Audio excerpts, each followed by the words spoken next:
Soy Gloria Angelina Bardales Espinal, docente y estudiante apasionada, doctorante en educación en el programa Universidad Pedagógica Nacional Francisco Morazán, aprendiz en el módulo Políticas y Gestión Educativa. ¿Cuál es el interés de la política y la gestión? ¿Qué relevancia tiene en las organizaciones educativas? Política, desde el planteamiento de Bertrand de Jouvenel, tiene que ver con toda actuación en el seno de una organización, con el fin de construir, asegurar o preservar la estabilidad de la misma. La política es, por tanto, una actividad dirigida a reformar o mantener la realidad en un determinado sentido. Estas decisiones se refieren al estado y esencia de la organización en su propio contexto, por lo que interesan a todos los miembros de la organización, directa o indirectamente. Desde un enfoque educativo, Reinaldo Osserin plantea que la política educativa consiste en conductas, acciones, por las cuales es organizada y conducida la tarea pedagógica. Esta es una tarea práctica que influye sobre procesos reales para satisfacer las necesidades en educación. Queda delimitada en lo geográfico y lo temporal, pues se aplica en ámbitos y lapsos definidos. Es una reflexión sobre el proceso educativo y sus resultados. Podemos ver con esto cómo el conocimiento de las políticas, la adopción de una adecuada gestión y convertirse en planeadores estratégicos son elementos fundamentales a nivel de jefes y miembros de una organización, en donde el fin principal es la transformación, crecimiento y actualización constante para saber responder a las demandas de la sociedad. En el texto Políticas y Gestión Educativa, los pilares de la formación docente de Fernández Urrutia, Bertrand Cabezas, Villarroel Morales, Quiroz Arriaga, se hace referencia al eje fundamental para la transformación en el proceso de cambio de una organización, la cultura organizacional, enfoque principal de esta plática. Para abordar el tema es importante preguntarnos, ¿qué es una organización? Es un grupo social compuesto por personas, tareas y administración. Es un sistema diseñado para alcanzar ciertas metas y objetivos de forma colectiva. Ahora bien, ¿a qué hace referencia la cultura organizacional? Muchos autores han emitido su propia concepción respecto al estudio de la cultura organizacional. Tal es el caso de Anzola, para quien la cultura organizacional es un conjunto de prácticas sociales, materiales e inmateriales que dan cuenta de las características que distinguen a una comunidad. Por otro lado, Shane ve la cultura organizacional como un patrón de supuestos básicos compartidos, que el grupo aprende conforme resuelve problemas de adaptación externa e integración interna, que funcionan suficientemente bien para ser considerados válidos y, por tanto, ser enseñados a nuevos miembros como la forma correcta de percibir, pensar y sentir en relación con esos problemas. Bajo la concepción de Garibaldi, Getzel y Ferreira, la cultura organizacional es un conjunto de significados y valores que los miembros de una organización tienen. Para Cheung, Wong y Lam, la cultura organizacional es un patrón que se manifiesta a través del comportamiento de una organización. Finalmente, para Sampieri, Valencia y Soto, cultura organizacional es un recurso estratégico que posee el valor de asegurar la continuidad y permanencia de las organizaciones. Entonces, la cultura organizacional es vista como el marco de referencia para los miembros de una organización acerca de cómo las personas se deben conducir y comportar en la misma organización. Tal como lo dicen los autores en su texto, la cultura es tan evidente que se puede ver el cambio de conducta de una persona al traspasar las puertas de la organización. Tal es el caso de un empleado que a diario es puntual en la entrada, pero por otro lado, en las reuniones sociales es el último en llegar. La cultura organizacional es intangible. ¿Qué significa esto?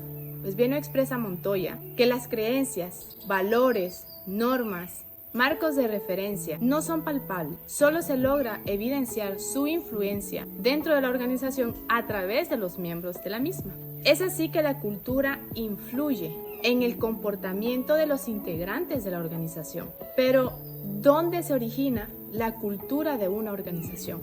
Nace de las necesidades del individuo, de los mecanismos de grupo y de la influencia del liderazgo de los jefes. Es importante mantener esta cultura organizacional, ya que posibilita detectar los problemas dentro del grupo. Por tanto, la cultura organizacional es sinónimo de creencias, hábitos, valores, actitudes, tradiciones en el contexto de la organización. Es parte de la identidad y distinción de la organización. Cada organización tiene sus propias anécdotas, hábitos, rituales, tradiciones y formas de hacer las cosas. Por ejemplo, en las organizaciones que festejan los cumpleaños partiendo un pastel, crear los espacios de convivencia y compartir, festejos de aniversarios y así muchas otras tradiciones o prácticas que se acostumbran dentro de la organización. Ahora bien, ¿qué impacto tiene este conocimiento de la cultura organizacional en la calidad de un centro educativo? Es importante considerar que la cultura organizacional cumple un papel activo en las instituciones educativas, reflejada en sus estrategias, en su estructura. El éxito de los proyectos de transformación educativa depende de la capacidad de gestión, teniendo presente las necesidades y exigencias del contexto. En una organización educativa es necesario que el director, los administrativos, promuevan una cultura organizacional saludable, que conozcan la cultura que le da identidad a su institución y que la practiquen y además la demuestren a su equipo para poder transmitirla y hacerla efectiva. ¿Qué se necesita para que un centro educativo se considere con un ambiente saludable o positivo? ¿Acaso la cultura organizacional se convierte en un factor determinante? Es importante que dentro de la misma organización se entienda la cultura y que sea entendida además por cada uno de los miembros de la misma. Con una cultura organizacional fuerte, positiva, que busca tener dentro de la organización miembros que se sientan útiles, contentos y además respetados. Se fomenta el trabajo en equipo, la motivación de los miembros de la organización y esta responsabilidad recae en el líder, en los jefes, en los directores, quienes deben dar el ejemplo y ser parte de la cultura de la organización, siendo consistentes y leales a la identidad de su institución. Lo que hacen los jefes moldea la cultura de la organización. Al respecto, Shane indica que la única y más esencial función del liderazgo es la manipulación de la cultura. Jefes, directores, administrativos, coordinadores deben sí o sí ser buenos líderes para lograr esa transformación educativa, alcanzando y manteniendo una cultura fuerte, positiva, que finalmente se centra en el logro de los objetivos de forma colectiva, es decir, todos remando hacia el mismo rumbo, todos empujando el mismo barco.